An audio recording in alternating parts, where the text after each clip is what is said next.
So then after he realized that he had passed away, and then he contemplated whom should he teach next, and he thought about his 5 disciples.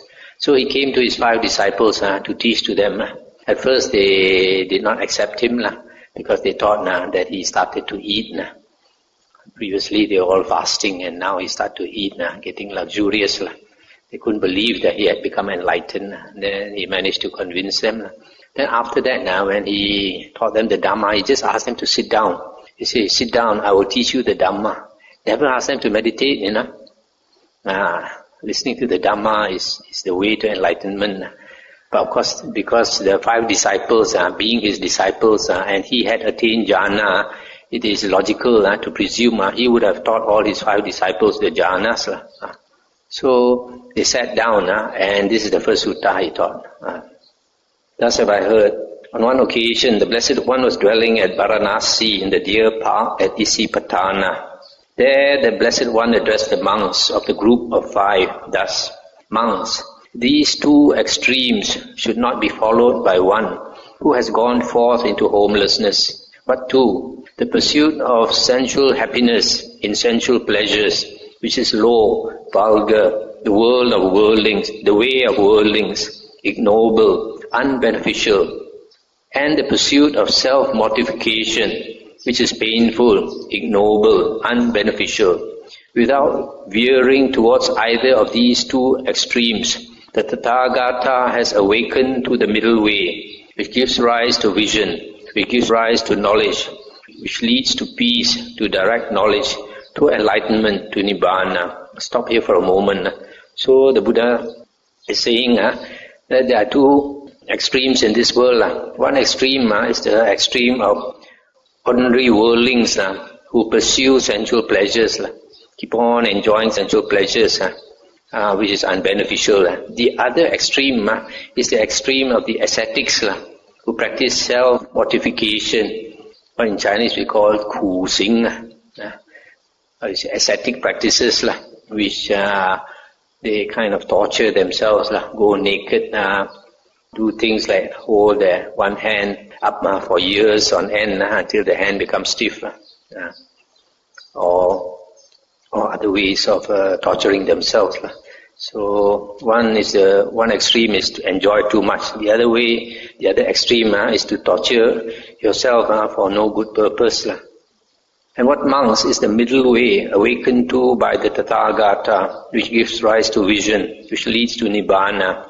It is this noble eightfold path, that is, right view, right thoughts, right speech, right actions, right livelihood, right effort, right recollection, right concentration.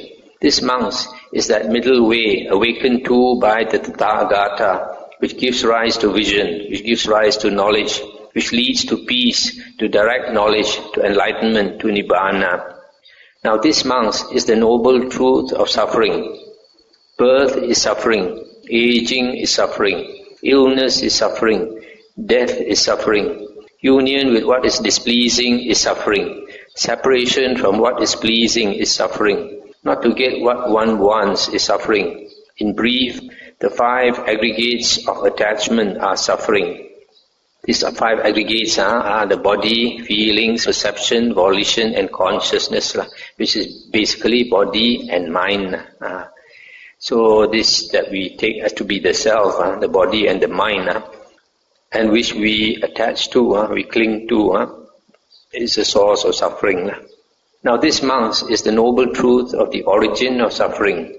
It is this craving which leads to renewed existence, accompanied by delight and lust, seeking delight here and there, that is, craving for sensual pleasures, craving for existence, and craving for non-existence, or here it says extermination. Stop here for a moment. So the origin of suffering is craving. And this craving, we always want to seek happiness, enjoyment here and there. You see, this seeking delight here and there. It's very common among worldly people. You go here and there looking for happiness, looking for enjoyment.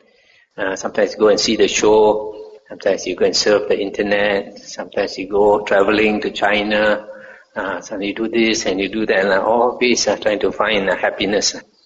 Now this, monks, is the noble truth of the cessation of suffering. It is the remainderless fading away and cessation of that same craving, the giving up and relinquishing of it, freedom from it, non-reliance on it.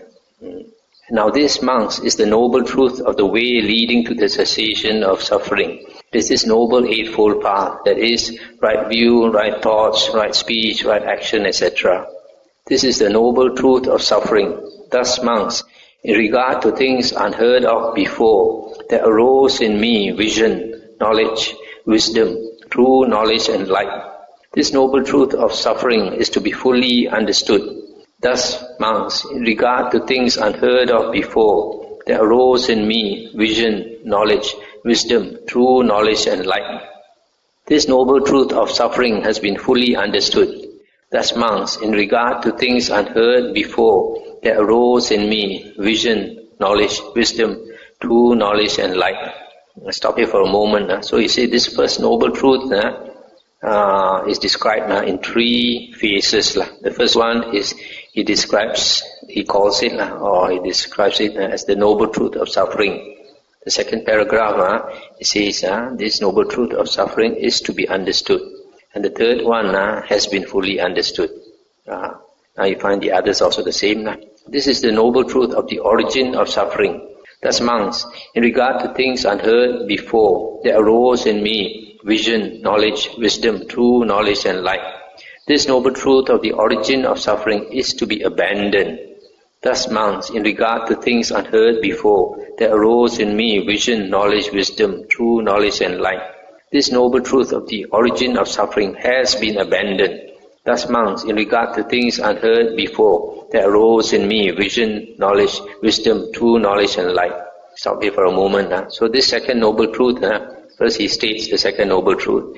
Then he says, this second noble truth that is the origin of suffering, namely craving.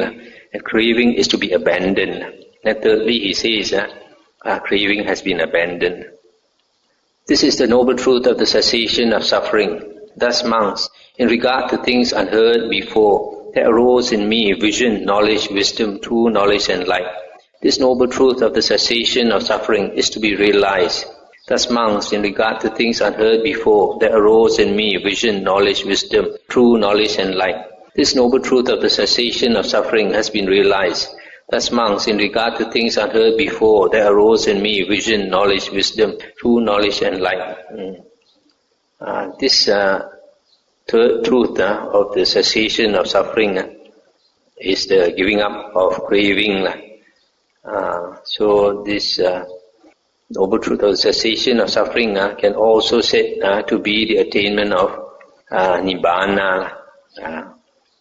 So here he says that he has realized the cessation of suffering.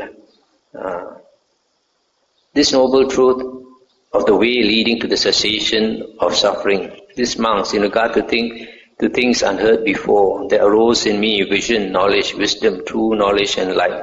This noble truth of the way leading to the cessation of suffering is to be developed.